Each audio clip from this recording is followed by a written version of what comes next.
There lived two best friends, Ada and Ngozi. They grew up together like sisters, from fetching firewood in the forest to cooking in their mother's kitchens. They did everything together. People always admired their friendship. But as they grew older, something changed in Ada's heart. Ngozi was a calm and respectful one, while Ada was loud and full of herself.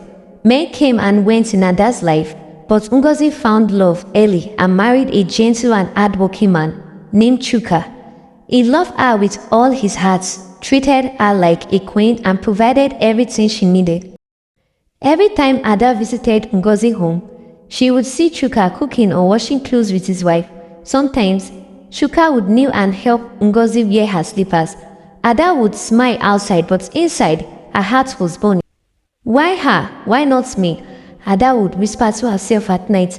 She started avoiding Ngozi, but secretly, she was always watching her, studying her life, her husband, her happiness. Then one day, Ada made a dangerous promise to herself.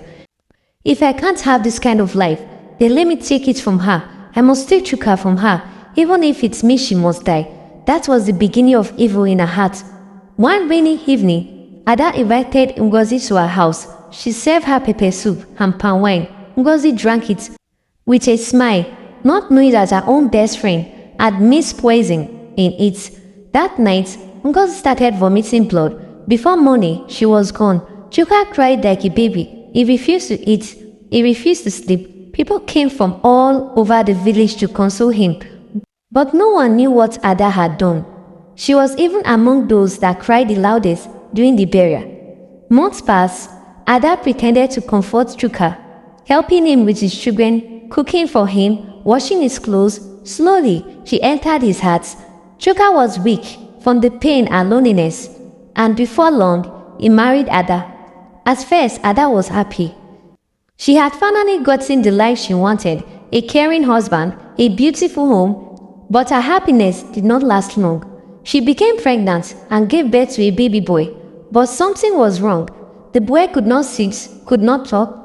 Doctor said he had a mental condition. Ada cried, but Chuka stood by her. She got pregnant again. This time, it was twins, but the same thing happened. Both children were not normal. They could not walk. They could not even recognize her face. Ada ran from one church to another, from one little daughter to the next. Nothing worked. She cried night and day. God, why me? Why are you punishing me? But heaven was silent. Years passed. Chuka began to change. He became tired of hospital bills, tired of cleaning up the children who could not do anything for themselves. Slowly, he stopped talking to Ada.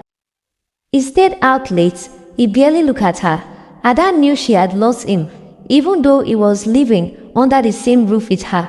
One cold morning, Ada looked at her life. Her hands were full of regrets. Her children could not speak. Her husband no longer loved her. And worst of all, her soul was empty. She had no peace. She walked into the village square, gathered the people, and began to confess, I killed my best friend. I poisoned Ngozi to take her husband. I thought I was getting a better life, but I destroyed myself. I destroyed my soul. I am sorry. The village was silent. Some wept. Others was in shock. That same evening, Ada went home, wrote a letter to Chuka, kissed her children for the last time, and drank poison. By the time Chuka found out, it was too late. Her letter read, I took what did not belong to me, and now I have paid the price. Tell the world that jealousy brings nothing but pain, and let Ngozi's soul forgive me. I am sorry.